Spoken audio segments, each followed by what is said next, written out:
नमस्कार और स्वागत है आपका रोशनी इंस्पायर्ड में, जहां हर कहानी आपको रोशनी की ओर ले जाती है, आत्मबोध, प्रेरणा और आंतरिक शांति की ओर। आज हम एक ऐसी कहानी सुनने जा रहे हैं जो सिर्फ शब्दों की नहीं, मौन की शक्ति की कहानी है। एक ऐसा सफर जहां कम बोलने से जीवन का सबसे बड़ा उत्तर मिलता है। बुद्ध की शरण में एक ऐसी अद्भुत कहानी है जो मैं आज आपको ध्यानपूर्वक सुनाऊंगा, और इसे सुनने के बाद आप ज्यादा सोचना, डरना और चिंता सब छोड़ देंगे और आपका मन खुशियों से और प्रसन्नता से भर जाएगा। तो चलिए आज की कहानी की शुरुआत करते हैं। दोस्तों, एक समय की बात है, किसी नगरी में एक युवक रहा करता था। वो युवक अत्यंत दुखी था। वो बहुत निराश था। उसे यह समझ नहीं आ रहा था कि आखिर इस दुनिया में हर व्यक्ति अपने मतलब के लिए ही क्यों जीता है। उसे हर जगह हर कोई केवल स्वार्थी नजर आता था। वह हमेशा यही सोचा करता कि उससे कोई प्यार नहीं करता, उसकी कोई परवाह नहीं करता। सब उससे मतलब के लिए अपने संबंध रखते हैं। मतलब खत्म हो जाते ही सब उसे अपने आप से दूर कर देते हैं। दोस्तों, हमारे जीवन में भी कुछ ऐसा ही होता है। हम भी हमेशा किसी न किसी का साथ ढूंढते ही रहते हैं, और जब हमें किसी का साथ नहीं मिल पाता तो हम अपने आप को अकेला महसूस करते हैं, कमजोर महसूस करते हैं। हमें लगता है कि इस दुनिया में हमारे जैसे कोई है ही नहीं। हमें कोई प्यार नहीं करता, हमारी कोई परवाह नहीं करता। लेकिन हम यह भूल जाते हैं कि अंत में तो हर किसी को अकेले ही जाना है। वह व्यक्ति अपने इस अकेलेपन से बहुत परेशान हो चुका था, जिस कारण एक दिन उसने अपना घर छोड़ दिया और एक रास्ते पर निकल पड़ा। उसके मन में कई सारे विचार थे। उन विचारों में मग्न होकर वह उस रास्ते पर आगे की ओर बढ़ता ही जा रहा था। तभी उसे रास्ते में एक आश्रम दिखाई पड़ा। वह उस आश्रम की ओर आगे बढ़ा। तभी उसने देखा कि एक गुरु अपने शिष्यों को ध्यान करना सिखा रहे हैं, और उन्हीं शिष्यों में से एक शिष्य ने अपने गुरु से कहा, है गुरु, आखिर यह ध्यान क्या है और इस ध्यान को करने से हमें क्या लाभ? तभी वह गुरु अपने उस शिष्य के इस सवाल का जवाब देते हुए कहते हैं, पुत्र, ध्यान ही सच है और ध्यान हमें अकेला कर देता है। हम जितने ज्यादा अकेले होते जाते हैं उतना ही हम ध्यान में उतरते चले जाते हैं, और यही अकेलापन तुम्हें सत्य के मार्ग पर ले जाता है, तुम्हें सत्य की प्राप्ति करवाता है। वह युवक आश्रम के बाहर खड़े होकर यह सब कुछ देख रहा था, सुन रहा था। जैसे ही उसने उन गुरुवर के मुख से यह सारी बातें सुनी, वह दौड़ा दौड़ा उन गुरुवर के पास आया और कहने लगा, है गुरुवर, यदि ध्यान हमें अकेला कर देता है तो इसका मतलब यह हुआ कि मैं इन सब चीजों में श्रेष्ठ हूं। आप तो ध्यान का सहारा लेकर अकेले होते हैं, लेकिन मैं तो ऐसे ही अकेला हूं। मेरा ऐसा कोई नहीं है जिसे मैं अपना कह सकूं, जो मेरी परवाह करता हो, जो मेरा ख्याल रखता हो, और मैं अपनी राह पर अकेला ही चलता चला जा रहा हूं। उस व्यक्ति की ये सारी बातें सुनकर उन गुरुवर ने उस व्यक्ति को ध्यानपूर्वक देखा और उसके बाद उससे कहते हैं, भंते, अगर तुम अकेले हो तो तुम्हारे पीछे तुम्हारा पूरा परिवार, तुम्हारे मित्र, तुम्हारे शत्रु, तुम्हारे सगे संबंधी, इन सब को लेकर तुम कहां जा रहे हो? उन गुरुवर के मुख से यह बात सुनकर वह व्यक्ति चौंक उठा और उसने तुरंत ही पीछे मुड़कर देखा तो वहां पर कोई नहीं था। तभी वह उन गुरुवर से कहता है गुरुवर, कौन है मेरे पीछे? कोई तो नहीं, न मेरे परिवार वाले, न मेरे मित्र, न मेरे शत्रु, और न ही मेरे सगी संबंधी। मैं तो सबको पीछे छोड़ आया हूं, क्योंकि कोई मुझे नहीं पूछता, कोई मेरी परवाह नहीं करता, कोई मेरा ख्याल तक नहीं रखता, यहां तक कि मेरी कोई आवाज तक नहीं सुनना चाहता। लेकिन जब किसी के ऊपर कोई समस्या आती है तो वह मुझे अवश्य याद करता है, पर बाकी समय पर वह मुझे पूछते तक नहीं। उन्हें यह तक खबर नहीं होती कि मैं किस हाल में हूं, मैं जिंदा भी हूं या नहीं। उन सबको इन सब चीजों से कोई फर्क नहीं पड़ता। उन गुरुवर ने उस व्यक्ति की यह सारी बातें ध्यानपूर्वक सुनी और उसके बाद उस युवक से कहते हैं, भंते, तुम सही कह रहे हो, लेकिन जब तक तुम इन सभी को छोड़कर नहीं आते तब तक तुम भला अकेले कैसे हो सकते हो? वह व्यक्ति एक बार फिर से आश्चर्यचकित होकर पीछे मुड़कर देखता है और फिर उन गुरुवर से कहता है गुरुवर, यहां पर तो कोई नहीं है, मैं अकेला ही यहां पर आया हूं। लग रहा है कि आप मेरा मजाक उड़ा रहे हैं। मेरे पीछे कोई नहीं है, आप खुद देख सकते हैं, तो फिर आप ऐसा क्यों कह रहे हैं कि जाओ और इन्हें छोड़कर आओ? जब मेरे साथ कोई है ही नहीं तो मैं भला उन्हें कहां छोड़ूं, कैसे छोड़ूं? उस युवक की ये सारी बातें सुनकर वह गुरुवर मुस्कुराने लगे और उस युवक से कहते हैं, भंते, आखिर तुम मुझसे क्या चाहते हो? इस पर वह युवक उन गुरुवर से कहता है गुरुवर, मैं आपका शिष्य बनना चाहता हूं। मुझे कोई साथी चाहिए, मुझे अपना शिष्य बना लीजिए। मैं जीवन भर आपका आभारी रहूंगा। उस युवक की यह बातें सुनकर उन गुरुवर ने कहा, भंते, तुम चाहो तो यहां पर 1 महीने रह सकते हो। उसके बाद ही मैं यह निर्णय कर पाऊंगा कि क्या मुझे तुम्हें अपना शिष्य बनाना चाहिए या फिर नहीं। लेकिन तुम्हें मेरी एक बात माननी होगी। तुम्हें इन 30 दिनों के अंदर ध्यान का अभ्यास करना होगा। अगर तुम ये कर सकते हो तो तुम यहां पर अगले 1 महीने के लिए रुक सकते हो, अन्यथा तुम्हारे लिए यहां पर कोई जगह नहीं। उस व्यक्ति ने काफी सोच विचार कर उन गुरुवर से कहा, है गुरुवर, आप जैसा कहेंगे मैं वैसा ही करूंगा। आप चाहते हैं कि मैं इन 30 दिनों में ध्यान का अभ्यास करूं, तो मैं यह करने के लिए तैयार हूं। उस व्यक्ति ने उन गुरुवर की बात मान ली और आश्रम में ही रुक गया। अगले दिन सुबह सुबह वह गुरुवर उस व्यक्ति के पास आए और उस व्यक्ति से कहने लगे, भंते, तुम किससे बात कर रहे हो? तुम्हारा ध्यान कहां है? इस पर वह व्यक्ति जवाब देते हुए कहता है गुरुवर, मेरे साथ तो कोई नहीं है, मैं भला किससे बात करूंगा, मैं तो अकेला हूं। तभी वह गुरुवर उस व्यक्ति से कहते हैं, ठीक है, लेकिन अब ध्यान लगाओ, क्योंकि तुमने मुझे वचन दिया था कि इन 30 दिनों में तुम ध्यान का अभ्यास करोगे। उन गुरुवर के कहने पर वो व्यक्ति ध्यान करने बैठ जाता है।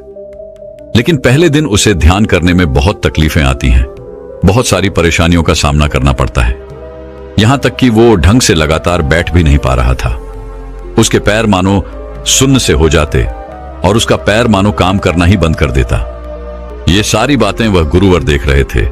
तभी उन गुरुवर ने उस व्यक्ति से कहा, बनते, तुम जितना देर चाहो उतना देर बैठ सकते हो। ये ऐसा कोई जरूरी नहीं है कि तुम एकाएक लगातार बैठे ही रहो। यदि तुम्हें थोड़ी तकलीफ है तो तुम उठ सकते हो, टहल सकते हो और फिर आकर बैठ सकते हो। इतना कहकर वह गुरुवर वहां से चले गए। अगले दिन सुबह सुबह फिर वह उस व्यक्ति के पास आए और उस व्यक्ति से कहने लगे, भंते कौन है, किससे बातें कर रहे हो, कोई आया है क्या? उन गुरुवर की इस बात का जवाब देते हुए वह व्यक्ति उन गुरुवर से कहता है गुरुवर, यहां पर तो कोई नहीं है, आप खुद देख लीजिए, मैं भला किससे बातें करूंगा। तभी वह गुरुवर एक बार फिर उस व्यक्ति से कहते हैं, चलो ध्यान का अभ्यास करो। तभी वह व्यक्ति उन गुरुवर से कहता है गुरुवर, क्या केवल आंखें बंद करके बैठ जाना, इसे ही ध्यान कहते हैं?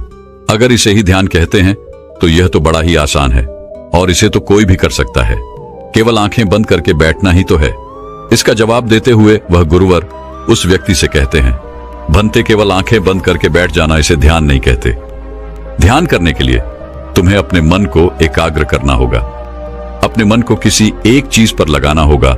वह कोई भी चीज हो सकती है, बाहर की कोई आवाज या तुम्हारे भीतर से आने वाली ये सांसें, इन सांसों के अंदर और बाहर होने की आवाज। तुम ऐसी किसी भी चीज पर ध्यान लगा सकते हो जो लगातार वर्तमान समय में घट रही है, ताकि तुम्हारा पूरा ध्यान उस चीज पर एकाग्र हो और तुम्हारा ध्यान कहीं भी भटके नहीं, जिस कारण तुम उस पर ध्यान लगा पाओगे। और एक बात और याद रखना, जब तुम उस चीज पर ध्यान लगाओगे तो तुम्हारा ध्यान हटना नहीं चाहिए। इतना कहकर वह गुरुवर वहां से चले गए। अगले दिन जब वह सुबह सुबह एक बार फिर उस व्यक्ति से मिलने आए तो उन्होंने एक बार फिर उस व्यक्ति से कहा, भंते, आज कौन आया है, किससे बातें कर रहे हो? बड़ी जोर जोर से आवाज आ रही है। तुम यहां पर खुद शांति पाने आए हो या फिर दूसरों को अशांत करने के लिए? वह व्यक्ति उन गुरुवर से कहता है गुरुवर, पर यहां पर तो कोई है ही नहीं, तो मैं भला किससे बात करूंगा? यहां तक कि अभी तक मेरे मुख से एक शब्द तक नहीं निकला है, तो फिर आपको कैसे जोर जोर की आवाजें कहां से आ रही हैं? और जब मैंने एक शब्द भी नहीं बोला तो मैं भला दूसरों के लिए अशांति का कारण कैसे बन सकता हूं? तभी वह गुरुवर उस व्यक्ति से कहते हैं, ठीक है, चलो ध्यान का अभ्यास करो। तभी वह व्यक्ति उन गुरुवर से कहता है गुरुवर, मेरा एक प्रश्न है, क्या मैं आपसे पूछ सकता हूं? तभी वह गुरुवर उस व्यक्ति से कहते हैं, पूछो, तुम्हें क्या पूछना है? तभी वह व्यक्ति उन गुरुवर से कहता है गुरुवर, आप कहते हैं किसी भी एक चीज पर ध्यान लगाओ जो वर्तमान समय में घट रही हो, उस पर अपना पूरा ध्यान लगा दो। लेकिन जब मैं अपनी सांसों पर या फिर किसी ऐसी चीज पर ध्यान लगाने का प्रयास करता हूं जो लगातार घट रही है, तो मेरा ध्यान लगातार नहीं रह जाता। मैं पल पल भटकता रहता हूं। कभी मुझे कुछ याद आने लगता है तो कभी मुझे कुछ और याद आने लगता है। वो पुरानी चीजें, वो पुरानी यादें मेरा पीछा नहीं छोड़ती। आपके कल यहां से चले जाने के बाद मैंने ध्यान करने के लिए बहुत प्रयास किया, लेकिन वह पुरानी यादें बार बार मुझे याद आ रही थी, जिस कारण मैं एक चीज पर ध्यान लगा ही नहीं सका। तो अब मुझे क्या करना चाहिए? उस व्यक्ति की यह सारी बातें सुनकर वह गुरु मुस्कुराने लगे और वहां से चले गए। उन गुरुवर की हंसने की वजह उस व्यक्ति को समझ नहीं आई। अगले दिन सुबह सुबह एक बार फिर वह गुरुवर उस व्यक्ति के पास पहुंचे और कहा, भंते, ये तुम क्या कर रहे हो? इतना आलस, चारों ओर आलस ही आलस फैला हुआ है। अपने पास से आलस को भगाओ, अन्यथा यह तुम पर हावी हो जाएगा और फिर तुम हमेशा इसके अधीन बनकर रहोगे। तभी वह व्यक्ति गुरुवर से कहता है गुरुवर, आप तो रोज एक ही बात कहते हैं कि यहां पर कोई है, लेकिन मुझे तो कोई नजर आता ही नहीं। आप ही बताइए, यहां पर कौन है? तभी वह गुरु वह उस व्यक्ति से कहते हैं, ठीक है, चलो अभ्यास के लिए चलते हैं। तभी वह व्यक्ति उन गुरुवर से कहता है गुरुवर, मेरा एक प्रश्न है, आपकी आज्ञा हो तो मैं आपसे पूछना चाहता हूं। है गुरुवर। उस व्यक्ति से कहते हैं, हाँ पूछो, क्या प्रश्न है तुम्हारा? तभी वह व्यक्ति उन गुरुवर से कहता है गुरुवर, आपकी कृपा से अब मैं पहले से बेहतर तरीके से ध्यान कर पा रहा हूं, लेकिन अभी भी मुझे एक समस्या आ रही है, और वह यह है कि जब भी मैं अपनी सांसों पर ध्यान देता हूं तो मेरा मन एकाग्र तो होता है और मैं पहले से ज्यादा और अच्छी तरह से ध्यान भी लगा पाता हूं, लेकिन ध्यान लगाते लगाते मुझे नींद आने लगती है और मैं सो जाता हूं। फिर उसके बाद मुझसे ध्यान नहीं हो पाता। उसके बाद केवल बस मुझे नींद ही नींद आती रहती है और मैं ध्यान की तरफ फिर अपने आप को मोड़ नहीं पाता। उस व्यक्ति की यह बात सुनकर वह गुरुवर उस व्यक्ति से कहते हैं, यह तो अच्छी बात है। इतना कहकर वह वहां से चले जाते हैं। 5वें दिन जब सुबह सुबह वह गुरुवर उस व्यक्ति के पास पहुंचते हैं तो वे कहते हैं, भंते, तुमने इतने लोगों को क्यों बुला रखा है? इतने सारे लोग तुम्हें ध्यान नहीं करने देंगे। तुमने इतने सारे लोगों को क्यों बुलाया है? इन्हें यहां से जल्दी भेजो। मुझे ये बिल्कुल नहीं पसंद। तुम तो यहां पर अकेले आए थे जैसा कि तुमने कहा, तो फिर इतने सारे लोगों को तुमने आज क्यों बुला रखा है? इन्हें अभी के अभी वापस छोड़कर आओ। तभी वह व्यक्ति उन गुरुवर के बारे में मन ही मन ये सोचता है कि लगता है गुरुवर पागल हो चुके हैं। जब भी रोज आते हैं तो हमेशा एक ही बात कहते हैं कि यहां पर कोई है, लेकिन मुझे तो कोई नजर ही नहीं आता। बड़ी विनम्रता से उन गुरुवर से कहा, है गुरुवर, शायद आपकी आंखें जो देख पा रही हैं वह मैं नहीं देख पा रहा हूं। मुझे तो यहां पर कोई नजर नहीं आता।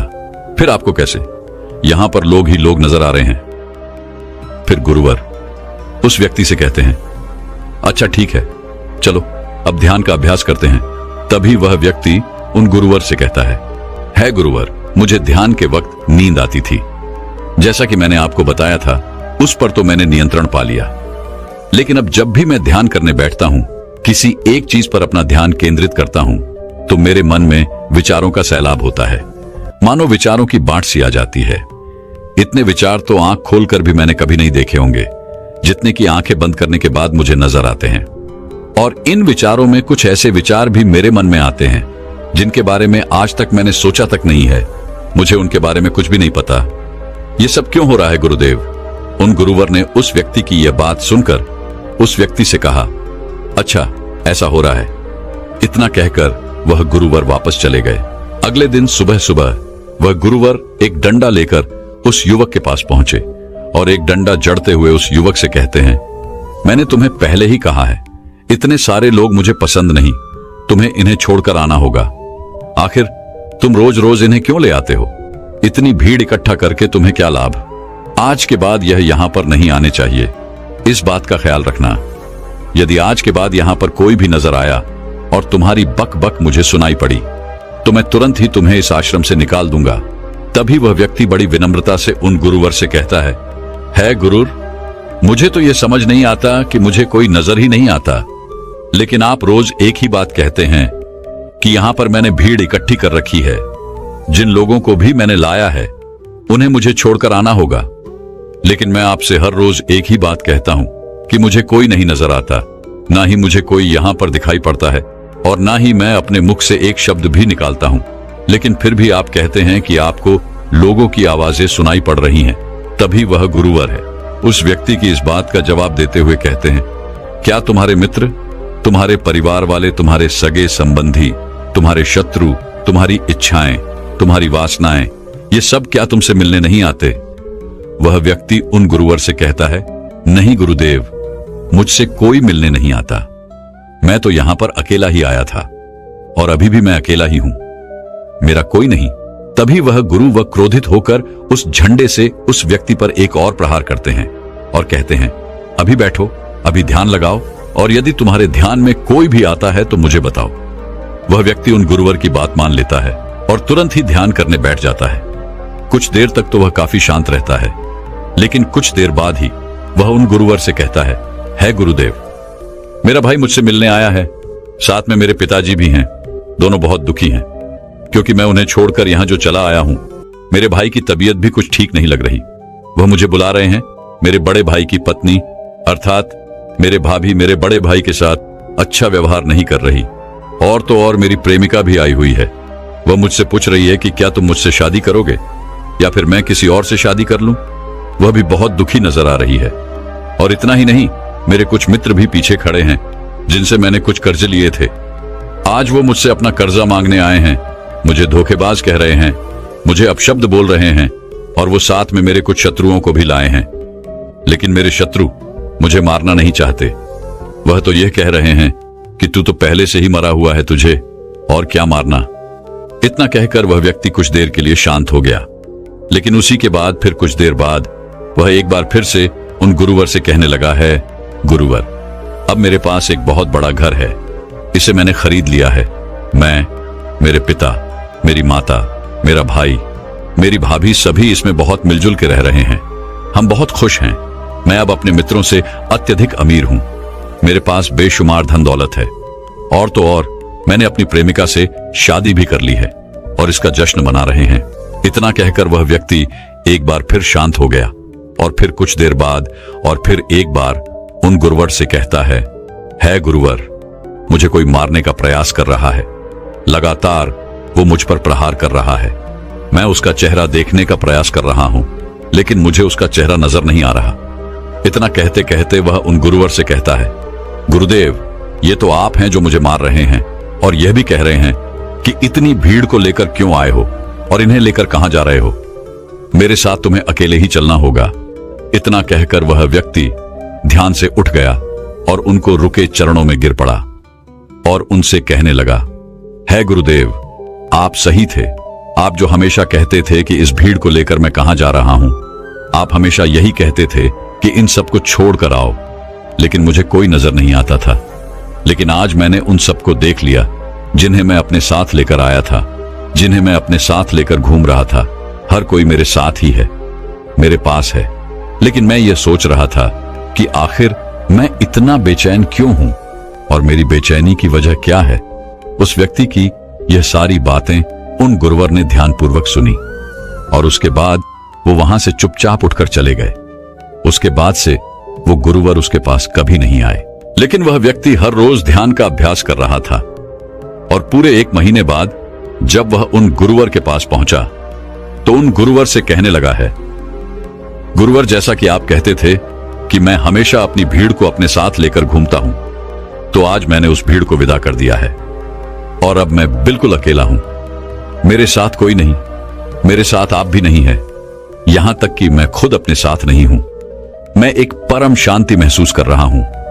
अब मुझे ऐसा प्रतीत होता है कि अब मेरे जीवन में कोई समस्या नहीं है, कोई समाधान नहीं है।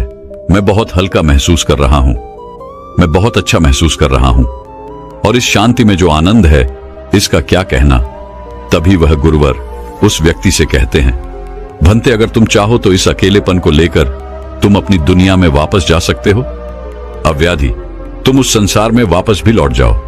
भले ही लोग तुम्हारे आसपास क्यों न रहे, भले ही पूरी भीड़ तुम्हारे साथ क्यों न रहे, लेकिन फिर भी तुम अकेले ही रहोगे। फिर चाहे वह तुम्हारे रिश्तेदार हो, सगे संबंधी हो, परिवार वाले हों, तुम्हारे मित्र, तुम्हारे शत्रु, तुम्हारी भावनाएं या फिर तुम्हारी प्रेमिका, इन सब के साथ रहकर भी तुम पूर्ण रूप से अकेले ही रहोगे। और इतना ही नहीं, तुम्हारे जीवन में जब भी कोई बुरी परिस्थितियां आएंगी तब भी तुम बिल्कुल अकेले और शांत रहोगे, और तुम हर परिस्थितियों का समाधान निकालने में भी अब पूरी तरह सक्षम हो चुके हो। और यदि अब तुम चाहो तो मैं तुम्हें अपना शिष्य बना सकता हूं, क्योंकि हो सकता है तुम्हें यह लग रहा हो कि यह 30 दिन तो पूरे खत्म हो चुके, लेकिन ध्यान का मार्ग अभी शुरू हुआ है। और याद रहे कि अभी तो बहुत कुछ सीखना है, जानना है, लेकिन कुछ रखना नहीं है। यह मार्ग अभी शुरू हो रहा है और यह मार्ग अति लंबा है, और इस मार्ग की शुरुआत शांति से ही होती है। तभी वह व्यक्ति उन गुरुवर को प्रणाम करता है और उनसे कहता है, हे गुरुवर, मैं अपने घर वापस लौटना चाहता हूं, अपने उस संसार में वापस जाना चाहता हूं, ताकि मैं अपनी जिम्मेदारियों को निभा सकूं और साथ ही साथ इस मार्ग पर भी आगे बढ़ सकूं। यदि आपकी आज्ञा हो। इतना कहकर वह व्यक्ति शांत हो गया। तभी वह गुरु मुस्कुराने लगे और उस व्यक्ति से कहते हैं, भंते मन शांत हो तो सब हो सकता है। तुम संसार में रहकर भी अकेले रह सकते हो, लेकिन एक बात याद रखना कि हमें सीखना बहुत कुछ है, जानना बहुत कुछ है, लेकिन रखना कुछ भी नहीं।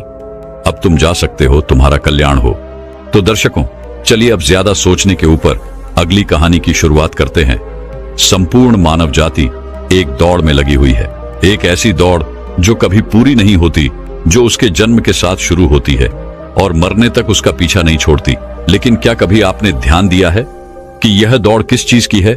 जरा ठहरकर खुद से पूछिए कि आप किसके पीछे दौड़ रहे हैं, और वास्तव में क्या यह दौड़ कभी पूरी हो सकती है? जिन भौतिक सुख सुविधाओं को इकट्ठे करने में इंसान लगा रहता है, क्या वास्तव में वो भौतिक सुख सुविधाएं उसे शांति या फिर आनंद प्रदान कर सकती है? सिकंदर ने मरने से पहले अपने सभी मंत्रियों को कहा था कि जब मेरी अर्थी उठाई जाए तो मेरा शरीर ढका हुआ नहीं होना चाहिए, मेरी हथेलियां खुली होनी चाहिए, ताकि सारी दुनिया यह देख सके कि जो सिकंदर पूरी दुनिया को जीत सकता था, वो भी अपने साथ कुछ नहीं ले जा सका। उसके हाथ खाली के खाली रह गए। लेकिन जीवन की बागडोर ऐसी होती है कि उसे कभी ठहरने का वक्त ही नहीं मिलता। कभी वह सोच विचार ही नहीं करता कि जीवन का सबसे बड़ा सुख क्या है और इसके विपरीत जीवन का सबसे बड़ा दुख क्या है। सुख सुविधाएं तो बहुत लोग इकट्ठा कर लेते हैं, लेकिन सही मायने में उसका भोग कितने लोग कर पाते हैं? वही भौतिक वस्तुएं जो उसने अपने आनंद, अपनी शांति के लिए संग्रहित की थी, वही सुख सुविधाएं उसके दुख का कारण बन जाती हैं। जब पैसा नहीं कमाया था तो पैसा ना होने का दुख था, और जब पैसा कमा लिया तो वही पैसा उसके बच्चों के लिए या उसके लिए झगड़े का कारण बन जाता है। तो फिर कैसे सुख सुविधाएं, किन चीजों के पीछे आप भाग रहे हो? आज की जो कहानी मैं आप लोगों को सुनाने वाला हूं, उसमें आपको जीवन का सबसे बड़ा दुख और सबसे बड़ा सुख पता चलेगा। इससे पहले कि आप इस कहानी में खो जाएं, इस चैनल को सब्सक्राइब जरूर कर लें। तो चलिए कहानी शुरू करते हैं। अपनी गरीबी के दिन याद करके सेठ धनानंद की आंखों में आंसू आ गए। आज उसने जीवन में सब कुछ हासिल कर लिया था। सारी सुख सुविधाएं उसके पास थी। घर में नौकर चाकर थे, हजारों लोग उसके नीचे काम करते थे, जो उसकी एक आवाज पर उसके पास खड़े होते थे। लेकिन फिर भी आज सब कुछ हासिल कर लेने के बाद भी वो दुनिया में अपने आप को सबसे गरीब आदमी समझ रहा था। आखिरकार अपनी गरीबी के दिन याद करके उसकी आंखों में आंसू आ गए। उसके पास कुछ नहीं था, लेकिन तब भी वो प्रसन्न रहता था। लेकिन आज सब कुछ होने के बाद भी वो प्रसन्न नहीं था। और दुनिया में वही आदमी सबसे गरीब होता है जो सब कुछ होते हुए भी अकेला महसूस करता है। उसे एहसास होने लगा था कि धन संपदा या भौतिक सुख सुविधाएं उसके मन की पूर्ति नहीं कर सकती। लेकिन अब तो बहुत देर हो चुकी थी। उसका पूरा जीवन बीत चुका था। अब पूरे जीवन की कमाई उसे व्यर्थ लगने लगी। उसे लगने लगा कि उसने जो कुछ कमाया वो सब यूं ही था, व्यर्थ था। ये एहसास उसे जीवन में पहले कभी नहीं हुआ था। काश उसे ये एहसास पहले हो गया होता तो वह ठहर जाता, रुककर चिंतन करता कि जो चीज वह इकट्ठी कर रहा है, क्या वास्तव में वह इकट्ठी करने लायक है? अगर उसे यह बात पहले पता चल गई होती तो वो अपने जीवन में सार्थकता खोजने की कोशिश करता। वो उस रहस्य के बारे में खोज करता जो उसके मन की पूर्ति करता, जो उसका अकेलापन दूर करता, जो उसके जीवन को संपूर्ण बना देता। उसने अपने दोनों बेटों को अपने पास बुलाया और उन्हें जीवन की सीख समझाने की कोशिश करने लगा। सेठ ने अपने बेटों से कहा कि बेटा, मेरे को तो जीवन में कोई बताने वाला नहीं था, सही रास्ता दिखाने वाला कोई था ही नहीं, इसलिए मैं उस रास्ते पर चलता रहा जिसका कोई अंत नहीं था। और आखिर में पहुंचकर मुझे महसूस हुआ कि जितना रास्ता मैं तय करके आया हूं उतना ही रास्ता बाकी और है। शायद मैं गलत रास्ते पर निकल पड़ा था और अब इतना समय नहीं बचा कि मैं नए रास्ते पर फिर से नया सफर शुरू करूं। उसने अपने दोनों बेटों से कहा कि बेटा, पता है दुनिया में सबसे बदनसीब आदमी कौन होता है? वो जिसके पास सब कुछ होते हुए भी कुछ नहीं होता, जो अपने आप को सब कुछ होते हुए भी अकेला महसूस करता है। भला इससे बड़ा दुख, इससे बड़ी बदनसीबी और क्या हो सकती है?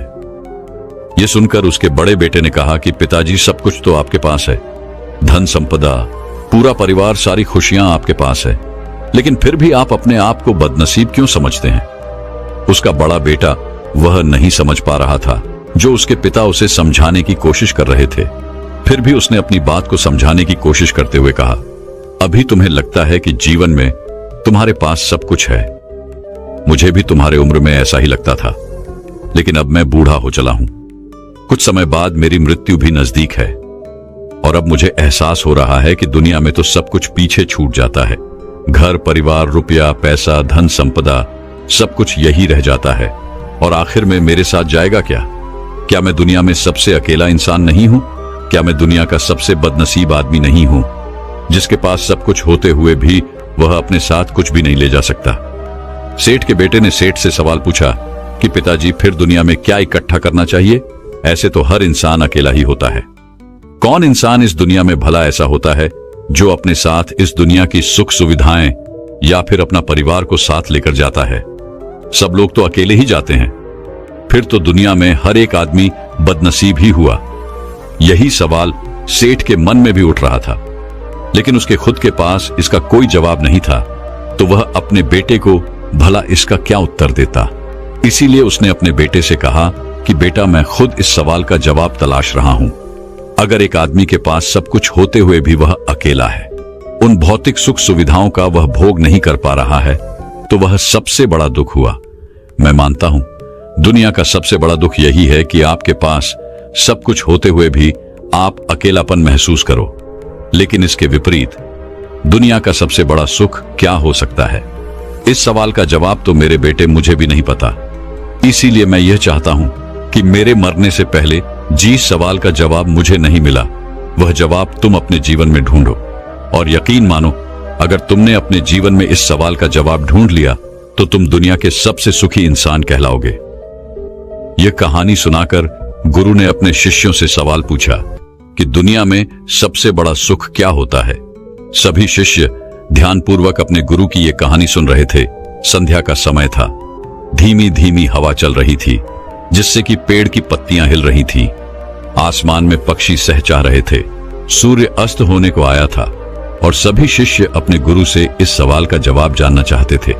लेकिन इससे पहले ही गुरु ने अपने शिष्यों से सवाल पूछ लिया। इसका उत्तर देते हुए एक शिष्य ने कहा कि गुरुदेव, दुनिया में सबसे सुखी इंसान वही है जिसका शरीर सुखी है। अगर आपके शरीर में बीमारियां हैं तो आपके पास कितनी भी भौतिक सुख सुविधाएं हों, आपके लिए वो व्यर्थ है। और इसके विपरीत अगर आपका शरीर सुखी है, अगर आपका शरीर स्वस्थ है, तो चाहे आपके पास कुछ भी नहीं हो, लेकिन उसके बावजूद आप अपने जीवन में सुखी रहोगे। इसलिए संसार का सबसे बड़ा धन हमारा शरीर होता है।